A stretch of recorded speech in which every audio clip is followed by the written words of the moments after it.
canção tropicalista, ela é o lugar onde você encontra uma problematização, um aprofundamento das contradições que vão levar o Brasil à situação do AI-5, né? E é claro que o contexto que o país foi vivendo e tudo que foi acontecendo também foi puxando o meu olhar para esse lugar, né? Que não é um passado propriamente dito, né? Mas é, como eu digo no meu trabalho, é um passado que não cessa de se repor no Brasil, né? Porque o Brasil é um lugar que não acertou as contas com o próprio passado, né? Ele foi preso e foi exilado, né, pela ditadura militar, e 50 anos depois a gente se pega num contexto no Brasil em que as pessoas estão aí pedindo a volta do AI-5, pedindo a volta da ditadura, né? É preciso falar dessas coisas, né?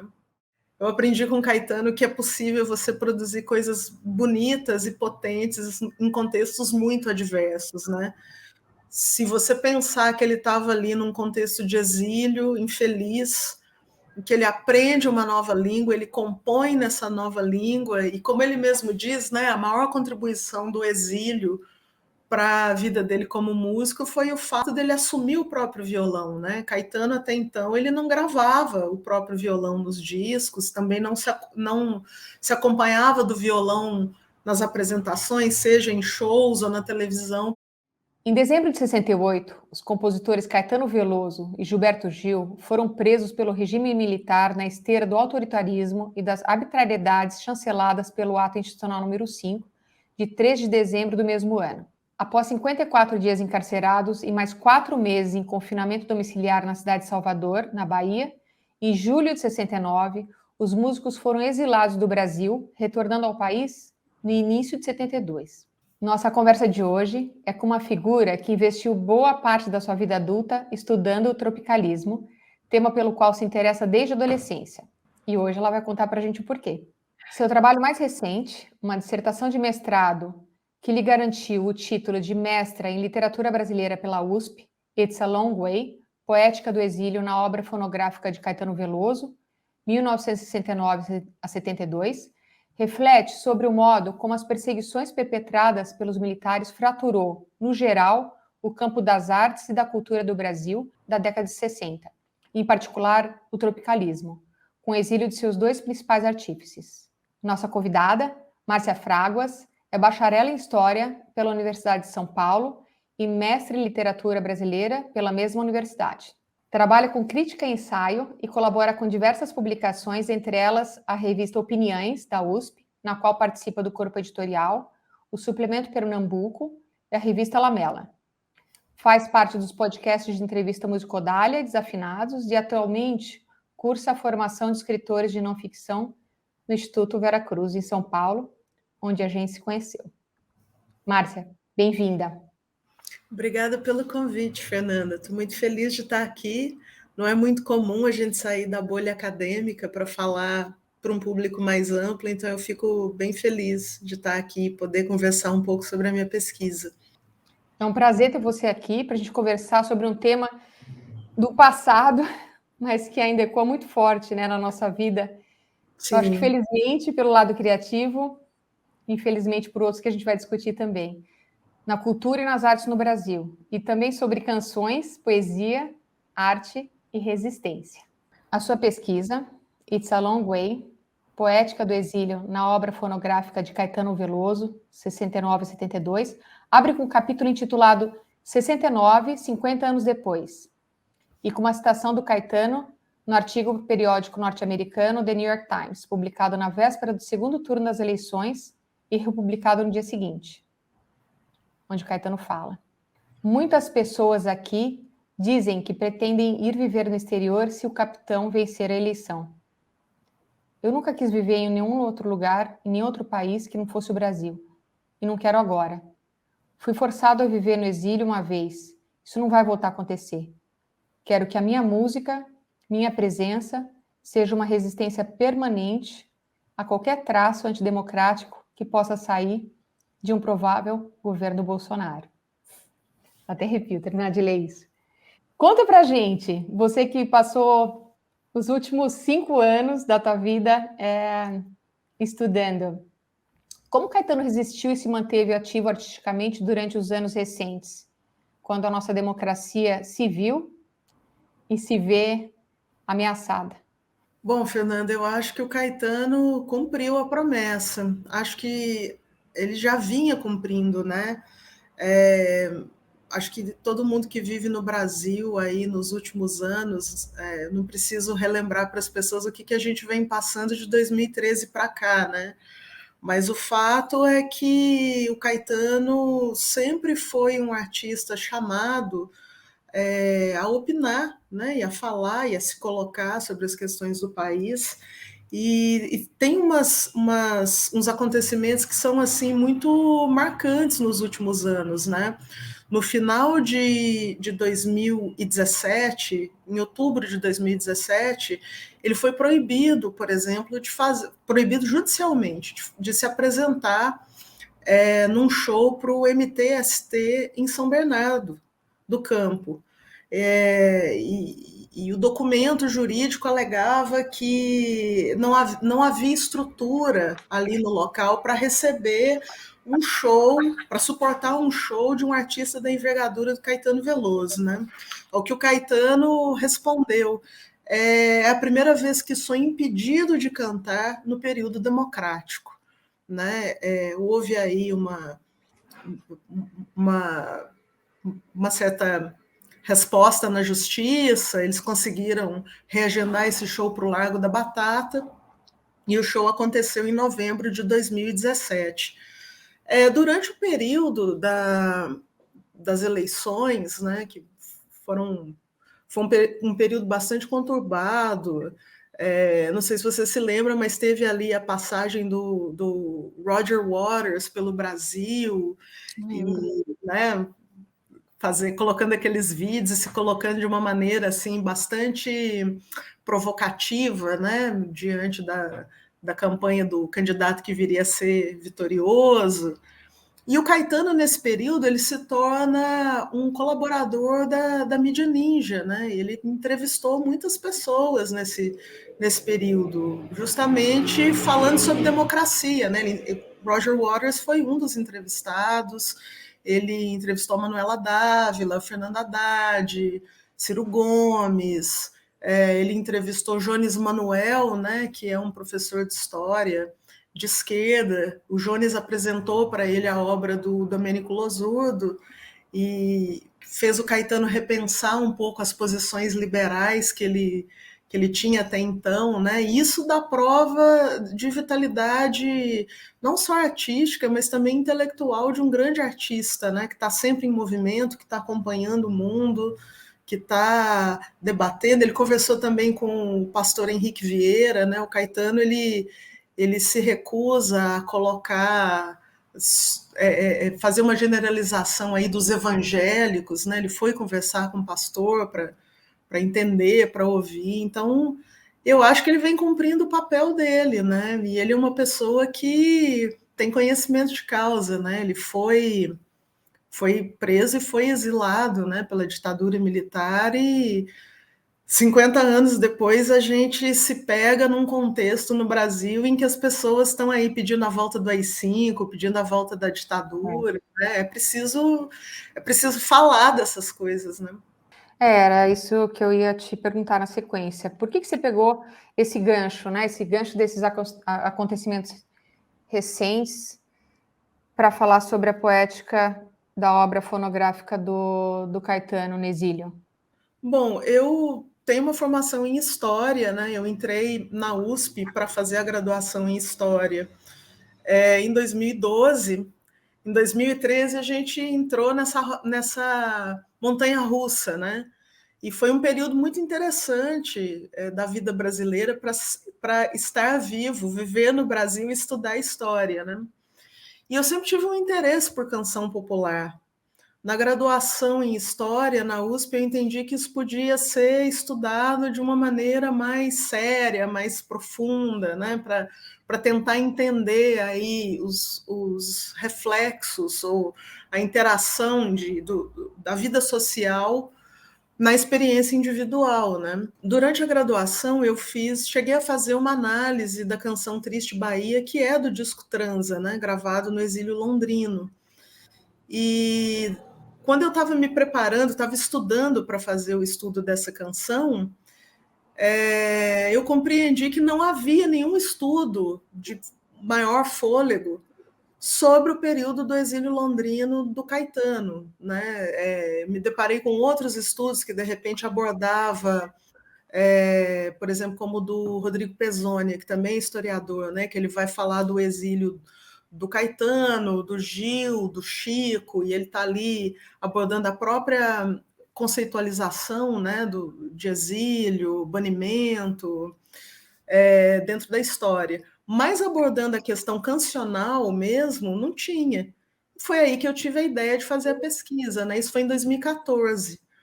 E dali em diante eu comecei a me preparar para prestar o mestrado e desenvolver a pesquisa. É interessante o momento, né, em que você começou e como as duas coisas entraram em conjunção aí agora. Tem um Sim. trecho do seu trabalho que você escreve: buscar uma poética do exílio nas obras estudadas é investigar como se dá a articulação entre as dimensões individual e coletiva na tessitura das canções escritas em circunstâncias de medo, isolamento, perplexidade melancólica, enfrentamentos de ausências e perdas impostas pela prisão e, consequentemente, exílio, além da adaptação forçada a um novo país, uma nova língua e uma cultura bastante distinta. Por que você escolheu essa porta justamente para aprofundar a sua pesquisa?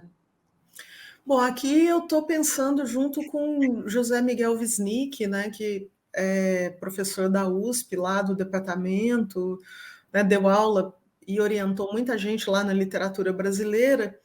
E o Wisnik é um pensador da canção que vai dizer que a canção tropicalista ela é o lugar onde você encontra uma problematização, um aprofundamento das contradições que vão levar o Brasil à situação do AI-5, né?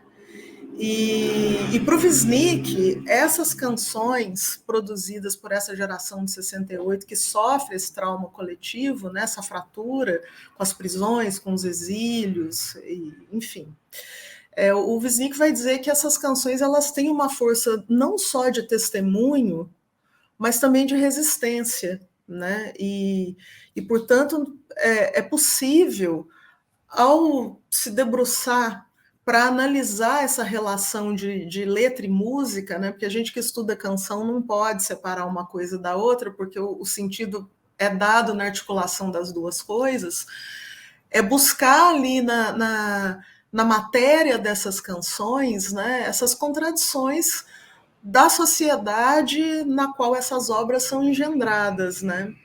E é claro que o contexto que o país foi vivendo e tudo que foi acontecendo também foi puxando o meu olhar para esse lugar, né? Que não é um passado propriamente dito, né? Mas como eu digo no meu trabalho, é um passado que não cessa de se repor no Brasil, né? Porque o Brasil é um lugar que não acertou as contas com o próprio passado, né? Tem um outro trecho bem interessante que acho que está nessa linha que você fala: no Brasil opera-se uma política do esquecimento que só reforça aspectos desse autoritarismo constitutivo no presente.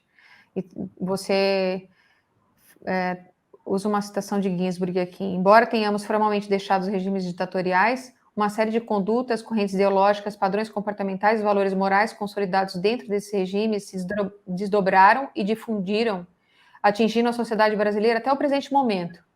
Sim. Usa a citação do professor Jaime Ginsburg, né? Está no livro.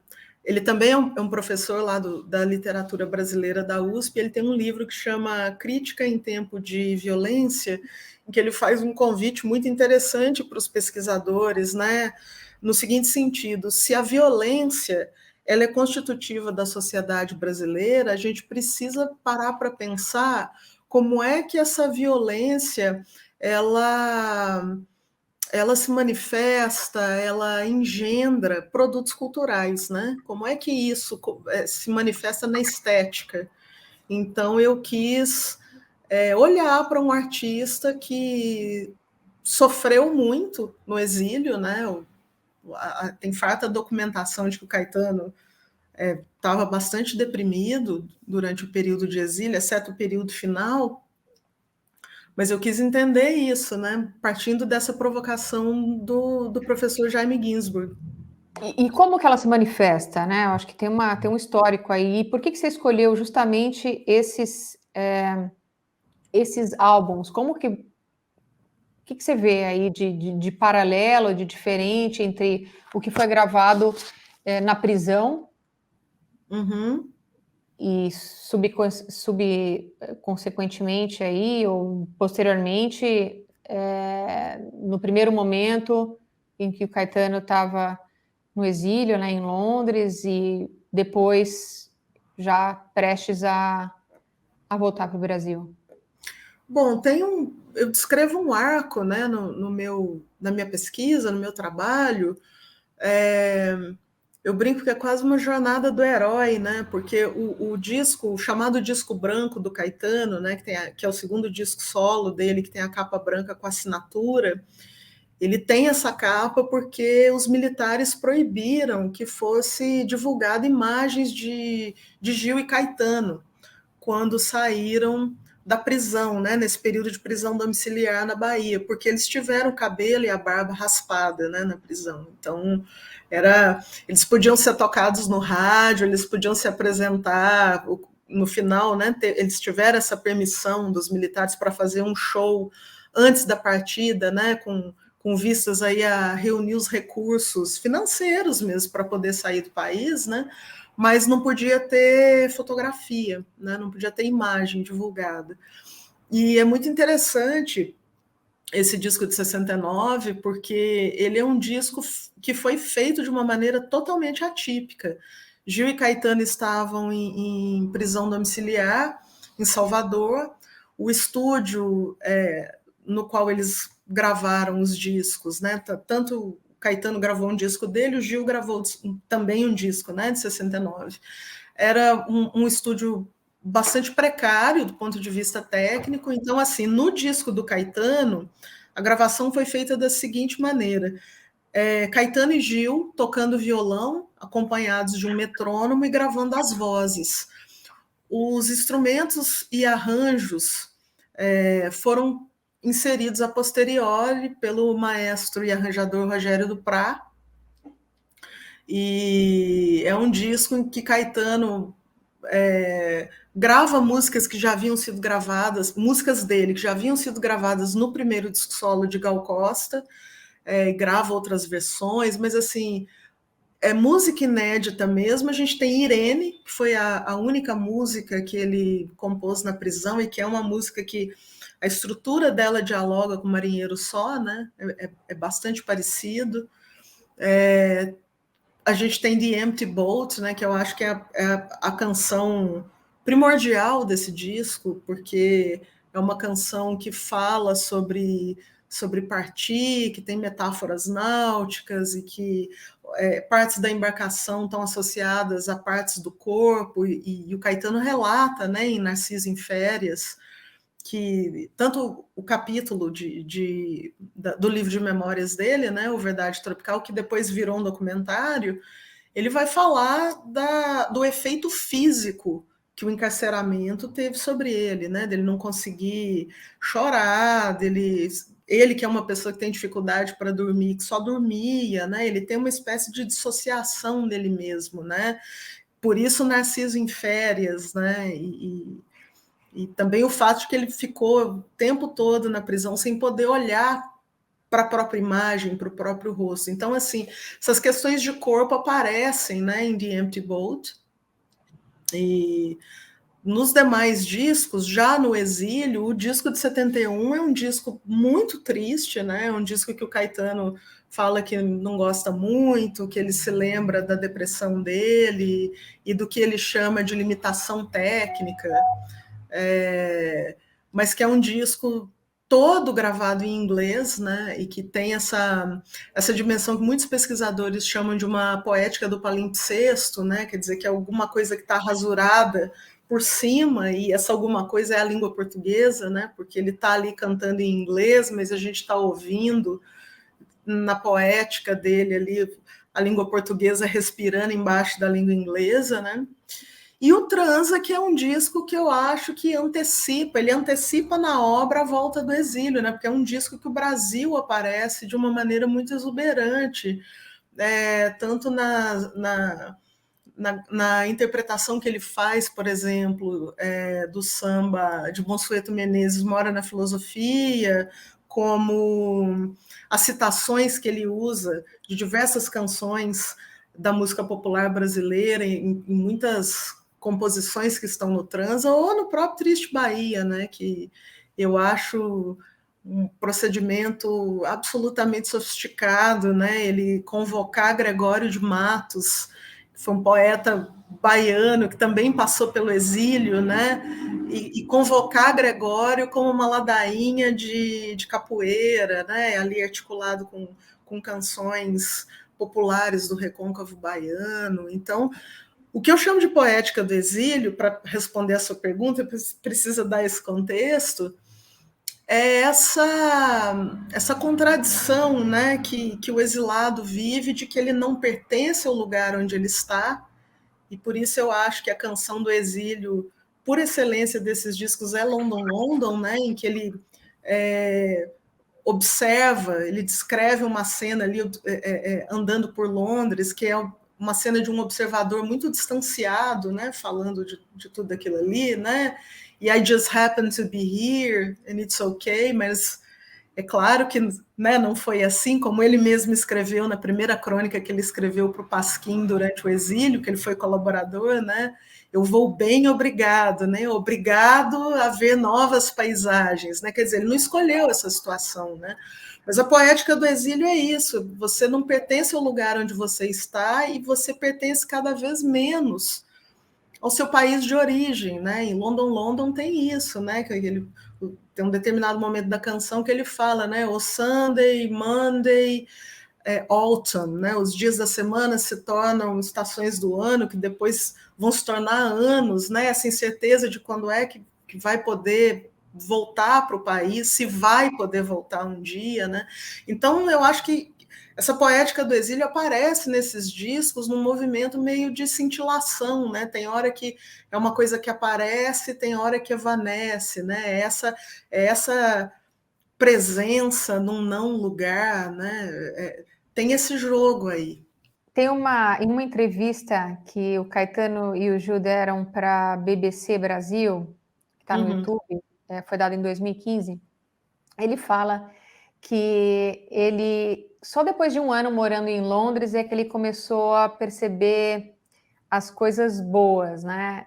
Na mesma entrevista, o Gil comenta da loja de instrumentos da Rose Morris, que foi uma loja aberta em 1920, na rua Dinamarca, Denmark Street, onde eles falam que boa parte da herança musical britânica nasceu, onde o Jimi Hendrix cruzou David Bowie. Ele menciona o Caetano, o Picasso, que acho que era um bar, né? Onde ele ia bastante quando morava em Chelsea, que era frequentado pelo Eric Clapton e pelo Mick Jagger. Então, tem um outro comentário interessante que ele fala que ele se sentia muito bem nos parques, ele sempre menciona essa questão dos verdes, né? Inclusive quando ele fala da decisão de ir para Londres ao invés de ficar em Portugal ou em Paris. Acho que Portugal também estava saindo de uma ditadura que ainda existia, ainda estava presente, né? E Paris de uma revolução. E eles comentam que nos parques o banco de madeira era sólido, né? Acho que foi o Gil que falou isso. E os policiais são gentis. Eu achei interessante esses momentos, né? Não sei nem se dá para falar de 3 momentos diferentes da chegada, em que o pau estava literalmente comendo aqui no Brasil, né? Com prisões, mortes. Quando eles chegaram aqui, meses depois, o Marighella foi assassinado. E tem uma cena existe uma cena musical forte acontecendo em Londres, né? Saída de movimento hippie, Beatles. E você decidiu também, o título da tua pesquisa traz inglês, português. Em algumas dessas letras ele canta em inglês e em português, né? Fala um Sim. pouquinho, porque eu acho que disso, né? Desse inglês e dessa presença da cultura. O que forçou mais ali? Como que você vê essas questões convivendo artisticamente nessa poética? Bom, eles saem do Brasil assim sob uma barra muito pesada, né? E passam por Portugal, e não querem ficar em Portugal, evidentemente, porque Portugal estava sob o governo de Marcelo Caetano, né? Também não se adaptam a Paris, né? Eles passam por Paris. Paris ainda estava muito no rescaldo ali do maio de 68, né? A polícia toda hora tendo algum tipo de conflito com imigrantes, e vão para Londres. E Londres, num momento ainda de swing in London, né? Talvez ali o final da swing in London, mas a swing in London nasceu em Chelsea, né? E aqui é o bairro que eles elegem para morar ali na 16 Redesdale Street, né? Que o poeta Haroldo de Campos vai chamar carinhosamente de Capela Sixtina, né? Dada a efervescência da Casa dos Baianos em Londres, né? Eles dividiam uma casa, Caetano e Gil com suas respectivas esposas, e o empresário deles, o Guilherme Araújo. E praticamente todo mundo que estava fazendo arte e cultura no Brasil passou por lá, né? Os cineastas Júlio Bressani, Rogério Sganzella, o artista visual Hélio Oiticica, para citar alguns, né? Jorge Maltner, Antônio Cícero, ainda estudante de filosofia, né? Então tinha ali um ambiente também deles, né? Que o Gil vai dizer que eles eram uma espécie de embaixada do Brasil alternativa, né? Num ambiente de extrema efervescência. A gente precisa lembrar que ainda havia Beatles, né? Jimi Hendrix ainda estava vivo, tinha os festivais de verão na Inglaterra, eles chegaram a se apresentar, Gil, Caetano, um grupo de amigos, como acho que Brazilian Group, no festival da Ilha de White em 1970, né? Viram Hendrix, viram Miles Davis tocando. Então você tem ali um ambiente de efervescência que é muito interessante, né? E essa coisa que o Caetano vai dizer logo quando ele chegou a Londres, né? Ele fala que Londres se afigurou para ele como um período de fraqueza total, né? Que ele só tinha ânimo para ir para as aulas de inglês, ficar em casa recebendo os amigos e vendo televisão, né? Até o dia que eles recebem o telefonema do Ralph Mace, que é um produtor que trabalhava no braço inglês da gravadora deles, e o Ralph quer ir na casa deles, ver o que eles têm lá de canções, né? E Gil e Caetano tocam algumas canções, e ele pergunta: e tem mais canção em inglês?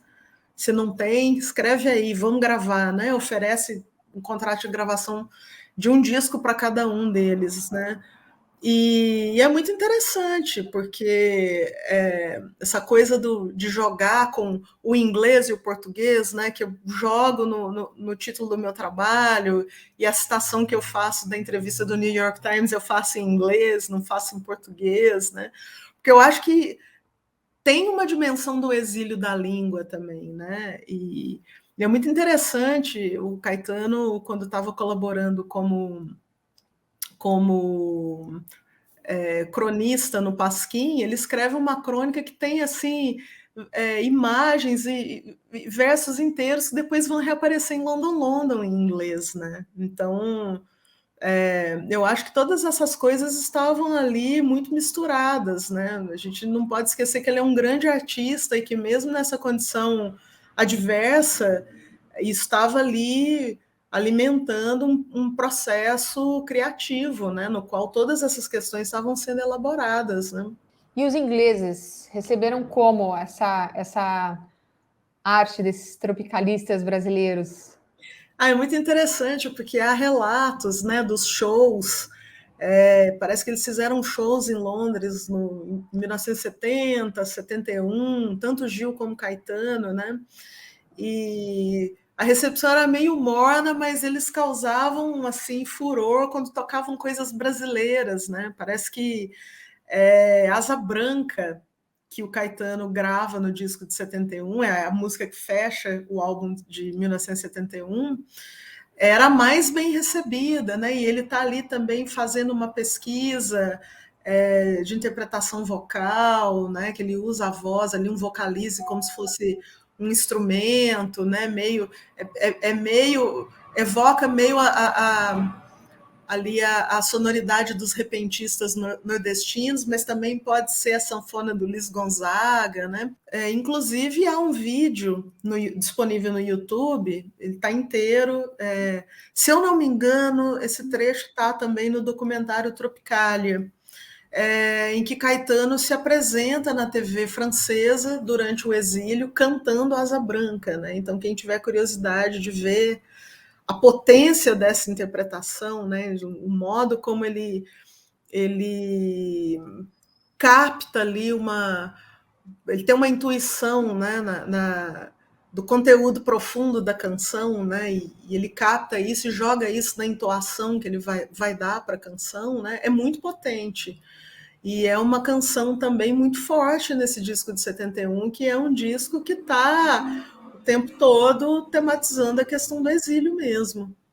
Márcia, e essa dona desse universo de informação que se apaixonou pelo tropicalismo na adolescência e resolveu se embrenhar nessa pesquisa, o que ela sabia antes, o que ela sabe agora e como que isso impactou essa paixão?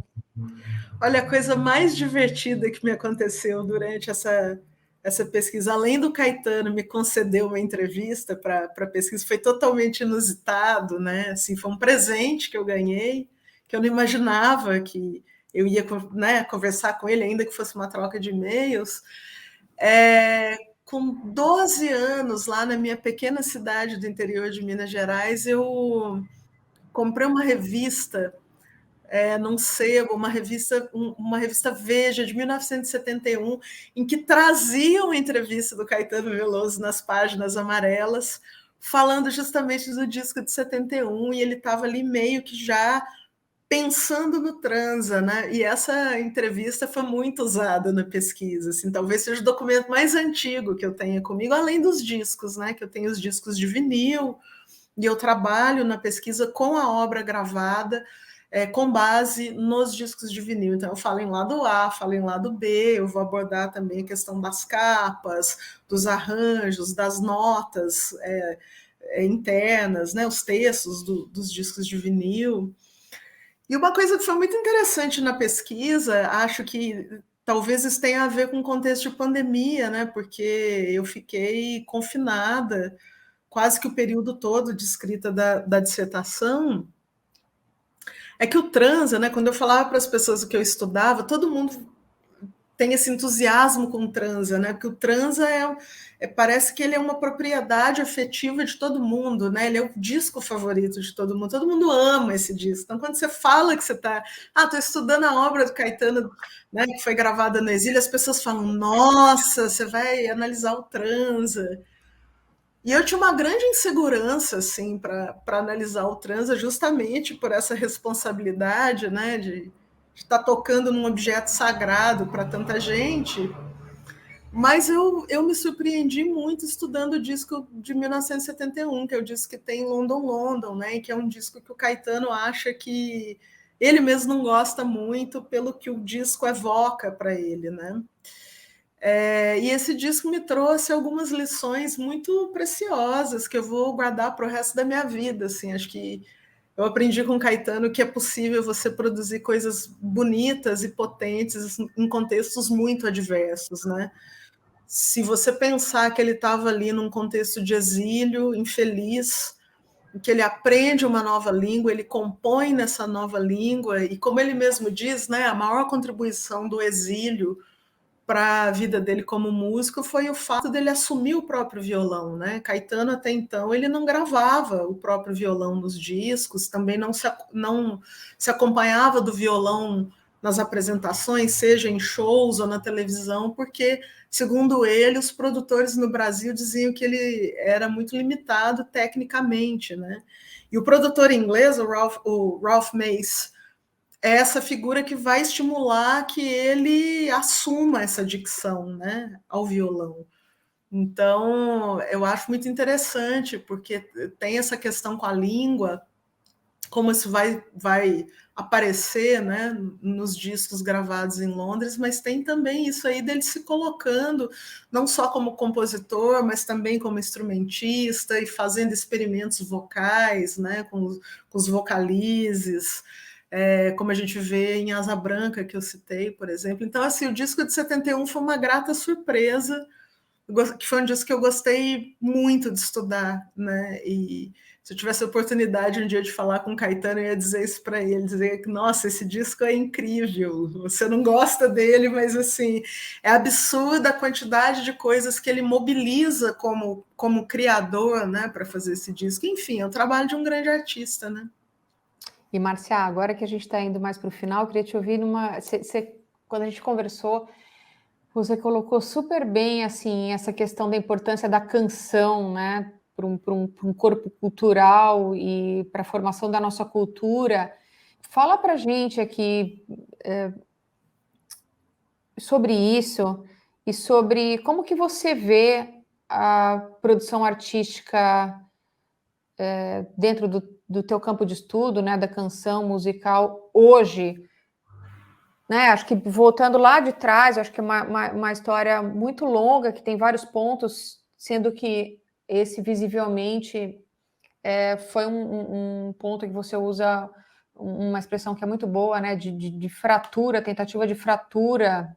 Não foi nem tentativa, né? Foi realmente uma fratura.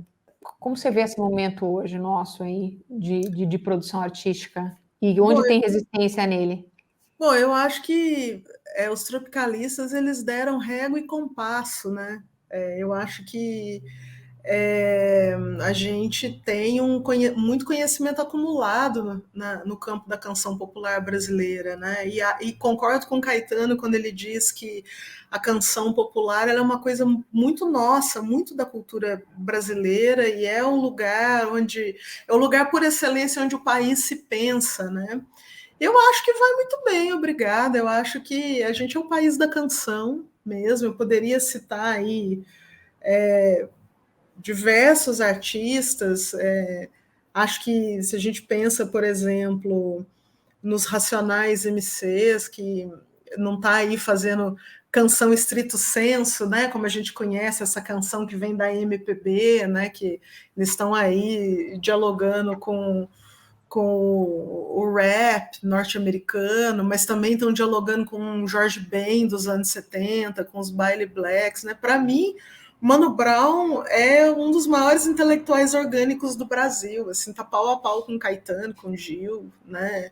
A gente tem Criolo, a gente tem tanta gente que está aí hoje produzindo, cantando e pensando o país, né? Definitivamente o Brasil é mesmo o país da canção, né? Isso é uma expressão que é nossa mesmo. E a gente tem que ter muito orgulho disso, tem que valorizar e acho que tem que estudar, assim. Eu acho que ainda existe uma certa resistência da academia, né, aos estudos de canção, porque a canção ela é oriunda do universo oral, né? Ela não é oriunda do universo letrado, né? Mas ao mesmo tempo ela tem uma porosidade, porque ela dialoga com a poesia, ela dialoga com a literatura, ela dialoga com tanta coisa, né? E acho interessante esse movimento do Gilberto Gil hoje na ABL, né?